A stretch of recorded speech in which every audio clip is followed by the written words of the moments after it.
right, just welcome everybody to Margate City Hall. I want to thank Triax57, Joe Martucci, coming out for this winter weather outlook for 2025, really. We're very close, right? I want to thank Mayor Collins, Commissioner Horn, Ventnor OEMs here, and anybody else on social media and whoever's going to be in our viewing audience. So thanks. Take it away, Chuck. All right, cool. Thank you, Chuck. And thanks for everyone watching, both, of course, in here in person and watching our recorded video that we have going on as well.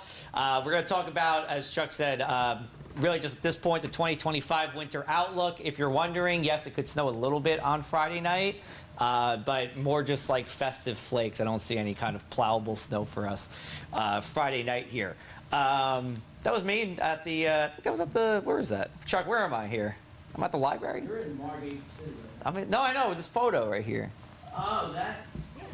The library, right? That's by the library. Okay, that was me getting drone footage over the summer somewhere. I couldn't remember where. Thank you. So Chuck already spoke, but we'll talk about the winter outlook, and we'll do question and answer at the end. We're going to start off with a trivia question, though. Anybody want to come up and answer a trivia question? A weather... Donna does? You guys both want to come up? That's Joe and Joe's job. Yeah. Joe? Mental, Miss OEM totem pole. All right, how about a group answering on trivia? I have prizes, too, if you get it right, you know. Mike will take the prize. All right, here we go. We'll do a group. All right, how much snow did Margate get last winter? So we have 0.8, 2.7, or 6. Who thinks it's 0.8? Raise your hand. Okay. Who thinks it's 2.7? Does anyone think it's 6? You guys are going to be upset. Sorry.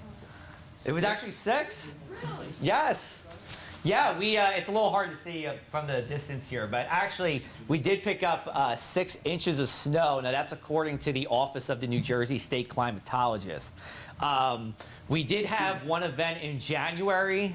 It was called a Norland Trough event, and that's actually what we could have on Friday.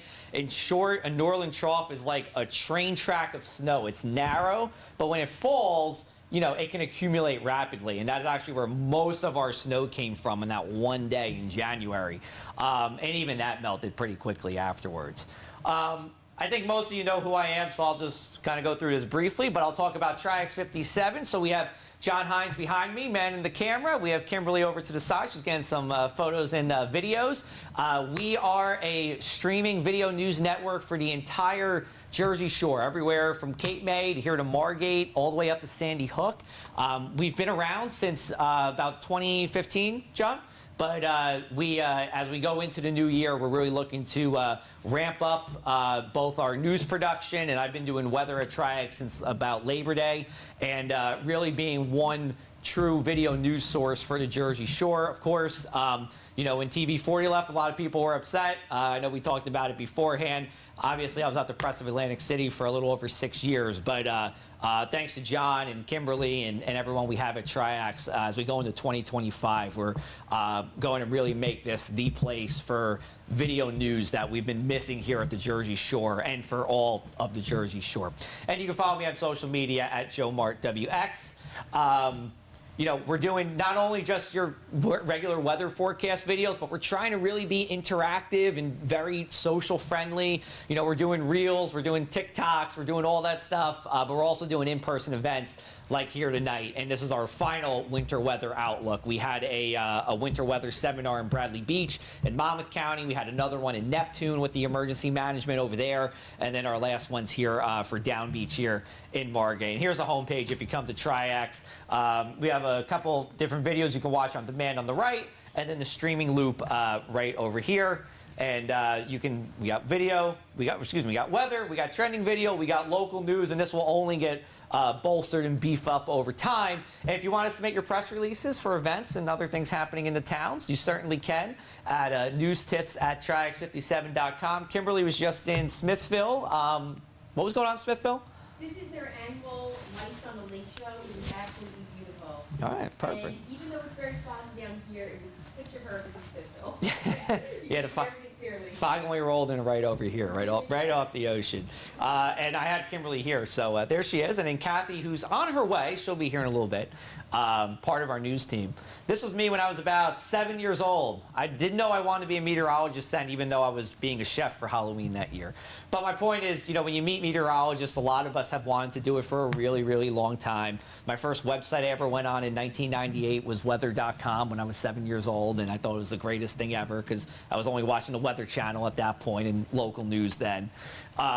You know, in terms of who to trust for weather, I mean, I love it if you follow me. That's always great, and I know some of you do, but even if you don't, you know, you always want to make sure someone you're following is a degreed meteorologist, and also if they have these certifications. These are both by the American Meteorological Society. That's the nation's largest network of professional meteorologists. So there's a certified broadcast meteorologist seal. There's about 1,100 of us in the country that have that seal, and then a digital seal for work in digital. So me working with Triax and being on social media, I do have both seals. I was fortunate to be honored with the first seal issued by the AMS just last year. And next month, I will be in New Orleans starting to chair the digital board. So it's always good to be in New Orleans and hang out on Bourbon Street for a little bit and talk some weather. So it'll be nice to get away from the cold for a little bit. Any questions so far before we get into the winter outlook? Cool. All right, we'll get it going. So before we get into what I'm thinking and what's expected ahead, it's always important to know like what average is. So what do we typically see in a winter? So these numbers are for the immediate shore. This isn't for Atlantic City International Airport. This is for what's happening at the immediate coast. We average 14.8 inches of snow a year. We average just a little over 4 days with measurable snow. On average, about 4.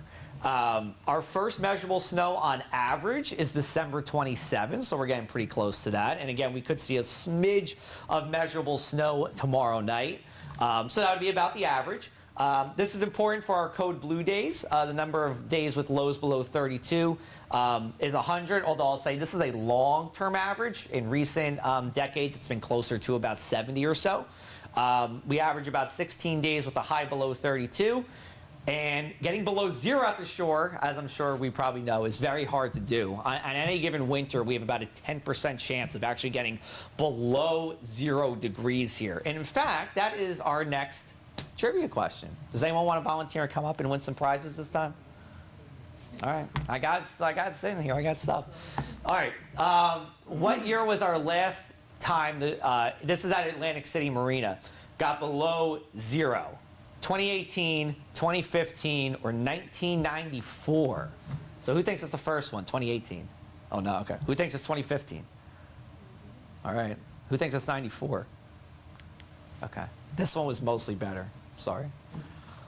1994 was the last time. So 30 years ago was the last time we actually got below 0 at the immediate coast. We used to do it actually with some regularity back in the late 1800s into the early 1900s, but after about 1920, it's just been really hard to do. We had 4 days in 1918 below 0. I think most of us are probably okay that it hasn't been below 0 in 30 years, but it has been a while. So now looking ahead into next slop, which of course ice is always an issue. We don't want to have freezing rain, but it could mean just a mix of rain and snow. It could be some sleet that turns to rain. But none of these storm tracks, again, are saying, hey, there's some big snow potential with these. So I'm not saying we're not going to get one snowstorm because it only takes one snowstorm to get us to average. But more than likely, we're not looking at one of those kind of events this year. It's not going to be one of those kind of winters. It could be cold, but it's not necessarily going to be very snowy. So we take this month by month. Of course, we're already halfway, just a little bit over that through December. So far in Atlantic City, we're 2 degrees below average. Now, if we end up below average for the month, which we might, we'll see, because it's going to be warm after Christmas and Hanukkah. This will be the first time we've been below average in 13 months. Every month since then has been above average. This will be the first time in 13 months we've been below average. Very cold this weekend. I was telling Chuck, I said, we're looking to be below freezing from about Saturday night all the way to Monday night. And then we'll kick it back up as we go into Christmas, Hanukkah, and into the New Year's week, when most of us are, taking it easy and enjoying time with friends and family. Should be milder. Right now, my early December 25th forecast is mostly cloudy with A few showers probably not getting in during the day, maybe at night. Still some time to change, but I will say the mild pattern definitely looks to hold as we go into Christmas. We'll see how much rain we actually get. Excuse me. And we have our averages on the side here. I should have mentioned that earlier. Our average high, our average low, and our average snow. And this is at Atlantic City. Now we go into January. We always talk about the January thaw. You know, we get that cold stretch and then it thaws out for January. I think the whole month is going to be a January thaw. I think we're going to see a number of days with highs in the 50s and 60s, even here at the immediate coast. It is our coldest month of the year, so yeah, there's still going to be some chilly days because it is the coldest month of the year. I think there'll be some coastal storms. There'll be some tidal flooding. I just don't see any of these being particularly powerful. So I think the tidal flooding, thankfully, should be of the minor to moderate stage as opposed to the hazardous, you know, and dangerous major flood stage for us, and that's certainly good news. February, which is actually our snowiest month of the year on average, not January. February looks to kind of continue that warm stretch into the first half. What people I've talked with are watching out for is maybe that second half of February is our best chance of some really below average temperatures, similar to what we saw the first week of December, similar to what we're seeing this weekend here. But there has to be this polar vortex connection at some point this month. So in other words, what can happen sometimes, polar vortex stretches down or splits and comes into the area, then it kind of rebounds, and then it goes back to our way. It kind of reflects back. If it does so at some point for the rest of this month, then we get this. If we don't see this in the upper levels of the atmosphere, so it's not going to be cold for the rest of this month, December, but even if the polar vortex makes an appearance, then we're talking about some second half deep cold and snow during February. If it doesn't, and it's probably not, February could just be another milder than average month. Definitely the first half looks mild. And then when it comes to March, not very wintry, but as you guys all know, like March is such a pain to predict here at the shore because we get all these sea breezes that come through. I mean, how many days do we have in March and of course in April where Philadelphia's, 70 degrees and we're 52, right? I mean, we're going to see a lot of that. It's very hard to have a well above average month at the immediate shore because when any of that warmer air tries to come in here, the air turns, kind of like we see here, just shrouded in fog and it has that cool damp feel. Or just a sea breeze front comes through and we stay cool while places inland warm up. So, I don't think it's going to be a wintry month in March. I just find it hard to believe it's going to be a very early spring kind of month. But that's true of any March here at the immediate coast, but with an average amount of storminess. Some people have asked, what does this mean for drought? This is our drought update from the United States Drought Monitor. We're going to have a new update tomorrow. More than likely, we're going to stay in this extreme drought. This is a D3 of 4. This 50.2% of the state is in drought. Where we cover at Triax57, we cover Monmouth, Ocean, Atlantic, Cape May. Pretty much all of it's in an extreme drought. This is actually the worst drought we've had since 2002. I remember just growing up and remember how brown the lawn was in 2002 during that summer. It's been super dry. Obviously, we've had some rain since Thanksgiving, and that's good. But we're still in that extreme drought. The DEP has issued a drought warning for us here. The drought warning is the policy. This map is, you can kind of consider it just the facts. This comes from the United States Drought Monitor. It comes out every Thursday, and then the state's making recommendations and policy based on what this map is saying. I think our drought's going to get a little bit better during the winter just because, one, there's not a lot of evaporation, right? It's not the spring, it's not the summer. We are probably going to end up about average for precipitation this winter, and our water usage is low. That being said, just like this map shows, this drought's going to persist. I think this puts a lot of pressure on the spring to be not just average wet, but wetter than average. Because once we get to April, we're going to need like 1.5 inches of rain a week to dig out of this. And that's a lot of rain. And it needs to be a widespread 1.5 inches, not just one thunderstorm over Margate. It's got to be rain in Cape May and in Toms River and, everywhere in the region. So even if it's an average month, or an average spring or below average spring, I think our drought ends up worsening, and that would be a real problem. We got a little lucky because this drought kind of developed in the fall. Water usage was going down. We're in the winter months now. But once we start getting into late March and into April, we really need that rain to come through because we're going to start irrigating again. Water usage is going up, washing cars, water parks, obviously, as we get towards the summer and all the water that we're going to use in the summer.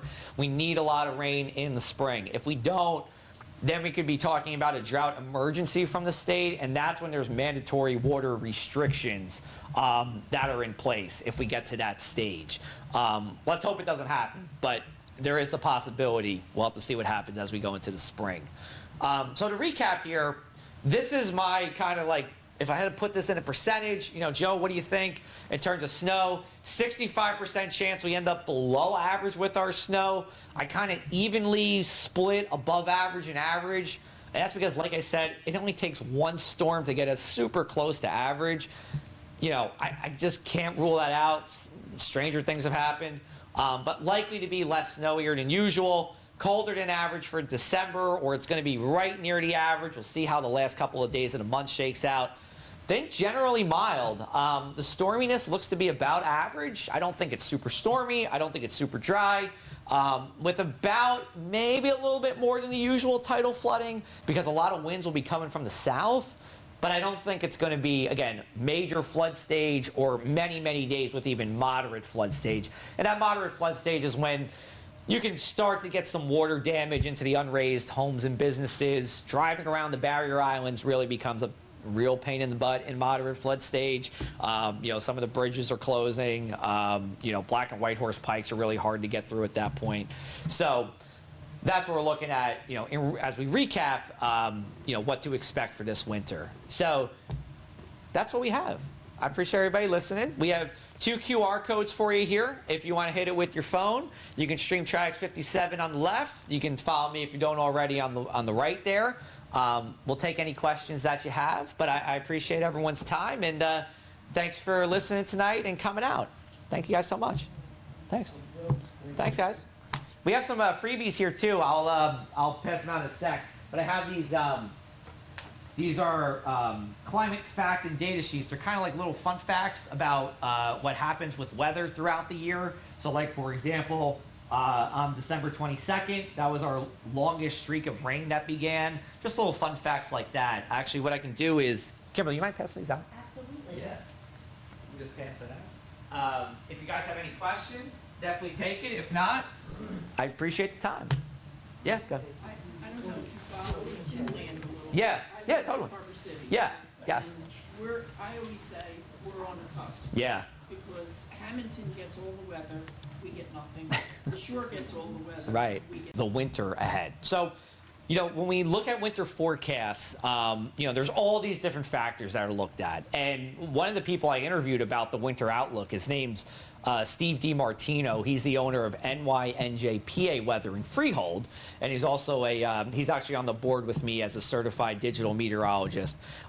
Says he starts looking at the winter forecast in March. So as soon as our winter starts wrapping up, already looking ahead to what the next winter is going to be.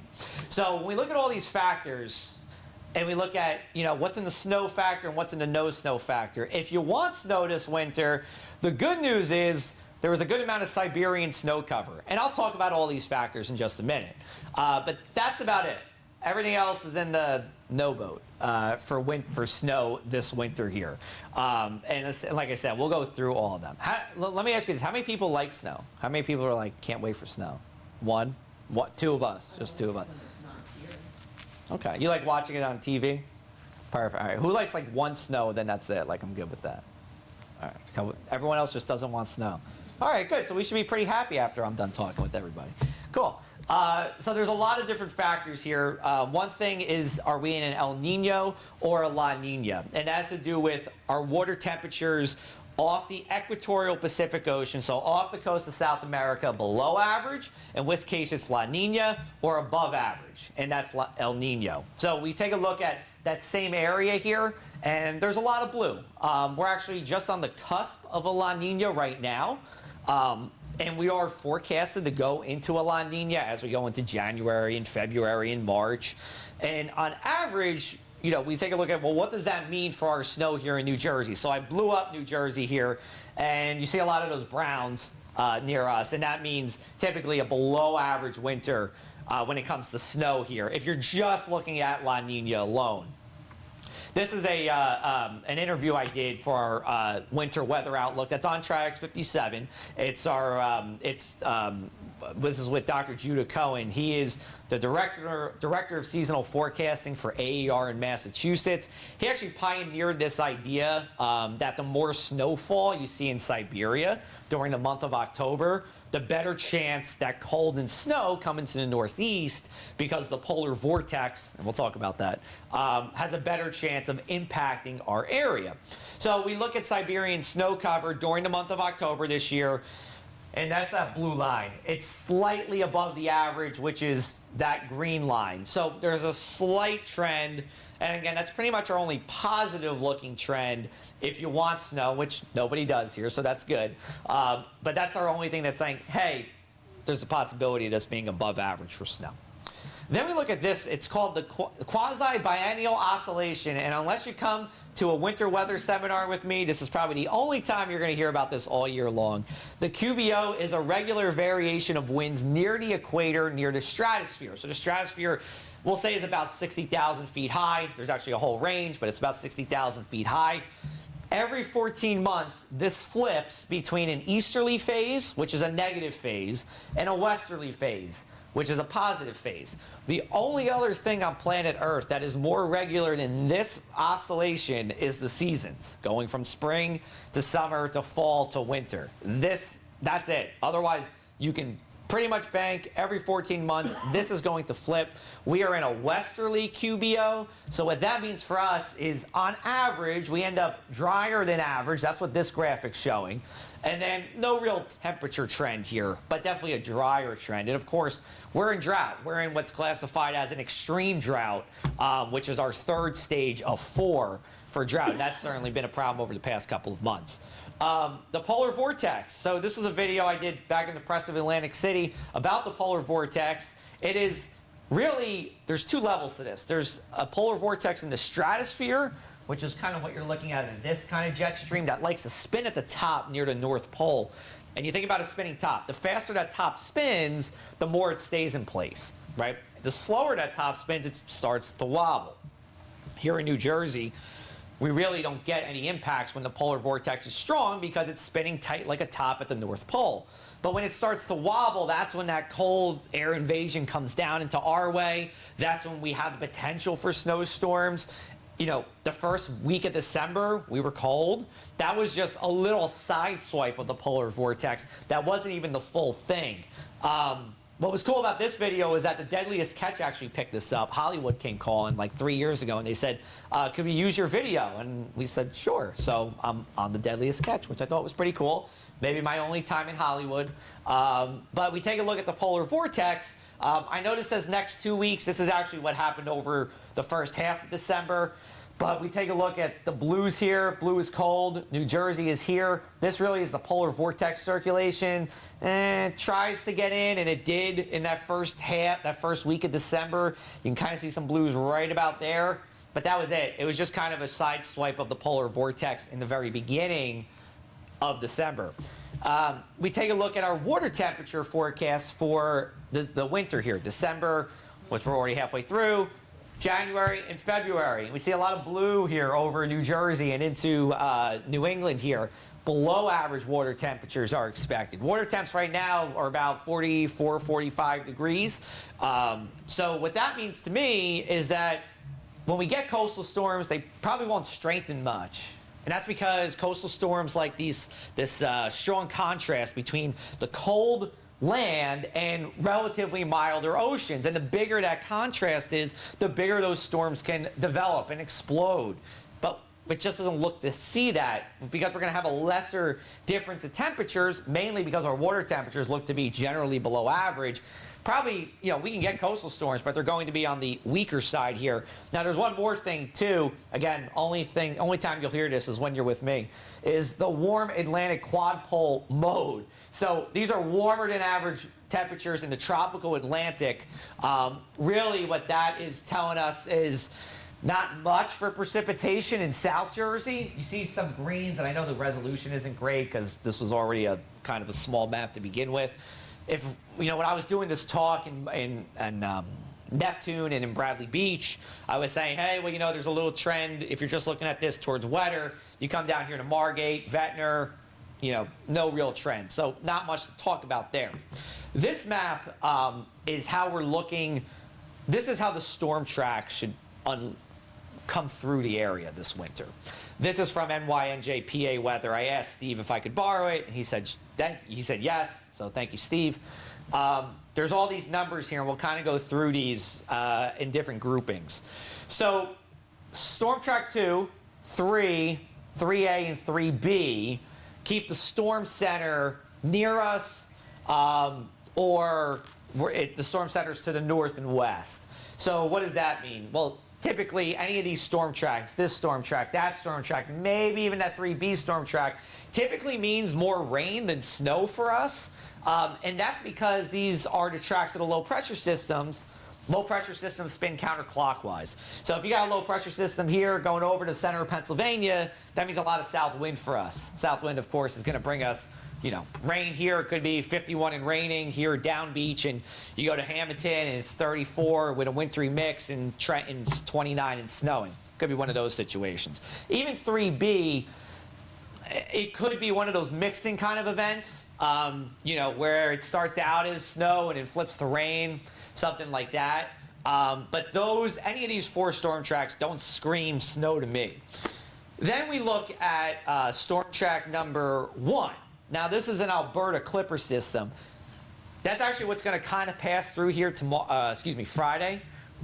They're cold, quick-moving, low-pressure systems. Alberta Clippers can bring snow, but they usually bring light snow to the area. That's like where you might get 1 or 2 inches, and then it kind of goes away. And it's maybe over a 3 or 6 hour period of time. So again, nothing that's saying big snow yet. Now, there's also Storm Track 4. Now, this is a stationary front. So there's cold fronts, there's warm fronts, and then there's stationary fronts. They don't really move, as the term implies. Low pressure systems right along this front. And this usually, as I wrote here, they're kind of long, stretched out events, and we could have coastal flooding for a number of days. But they're kind of light to moderate with precipitation. Usually doesn't bring a lot of cold air with it. Just kind of that wintry. You're in a good spot. Well, I don't know if that's good because now we have a lot of trees to plant, and I had to put off our tree plantings because of the drought. Yeah, I mean, I generally, I was just joking. Climatically speaking, Egg Harbor City is pretty similar to Hamilton as a whole. In those snow events, right, the nor'easters and stuff, yeah, that's where those snow differences can start. But as a whole, I mean, if it's going to be dry here in Margate and it's going to be dry in Hamilton, with the drought, it's the same in Egg Harbor City. Yeah. We're very dry. Yeah, I know. That's it. It's just hopefully not mine. Joe, what are we looking at New Year's Day, for the polar plunge people? Generally mild. I mean, it's hard to get, I don't have an exact, hey, it's going to be 52 at noon, but generally, more than likely, it's looking to be above average. But water's cold, right? I mean, what is it, 45? I think it's 44, 45, isn't it? What is it, Chuck? Polar bear plunge. I'm never doing a polar bear plunge. I've done the plunge every February for the last 5 years, and some years it's actually warm. You wouldn't believe it. We've had 80-degree days in February. So anything can happen. Anything could happen. I don't know. Optimistic. You're right. Yeah, we'll see. We'll see. Yeah. I'm due. When I do that, She's going to be in a I'm not gonna polar be bear. there. That's what I'll be doing Actually, instead. it was stimulus money. Exactly. Right. Out of curiosity, how did everybody find out about our event? Facebook? Donna. Chief? Okay, so everyone's in town, everyone's in the know. Yeah. Anyone else? The local shore news. Shore local? Yeah. Okay. Cool. You saw it on Cobb. Cool. Thanks. Thanks. Yeah, just so we have a sense of how to promote it even better next time, just to know how to fill the room. You have to use a concert. Yes, we're going to do a concert. Or no, what were we saying? That is amazing how Yes. people come talk to you with There's those the things. mastermind behind Yeah. Concerts? Yeah, I mean, it's been, we did a hurricane forecast. We had a number of people last time. Jim Everyone was supposed to come tonight, but he couldn't make it. Listen, you could do this next year at the holiday parade. that could be the filler time. Yeah. Anything else I could answer for you guys? No? That's it? Lack of snow, I like that too. Good. I'm happy to make everybody happy. Snow guy. Well, happy holidays, Merry Christmas, Happy Hanukkah, all the like. For coming out. We'll be here for a little bit, Good so luck and I'll chat with you guys. But thanks, everybody. Thanks. All right.